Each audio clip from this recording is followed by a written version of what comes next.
मुहली Bichitrananda Kaliya safe coastal life गोटे सदस्य कहवा कथा है या जे पुरी कोणार्क अभयारण्य मध्य यातायात कर बहुत टूरिस्ट एवं जीवजंतु बाधा सृष्टि न होगापाई आमर सेफ कोस्टल लाइफ तरफ यह हूँ गोटे प्रयास।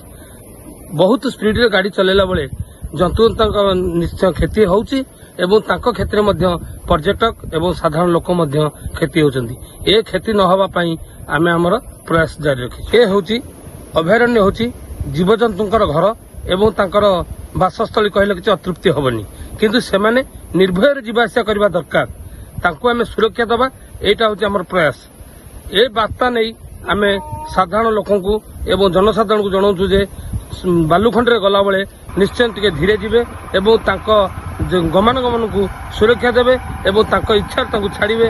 आमे सतर्क होकि रास्ता जीवासा करूँ। ये हूँ सेफ कोस्टल लाइफ तरफ प्रयास एवं ये बार्ता नहीं आमे गाँव ठू सहर एवं भी जीवु।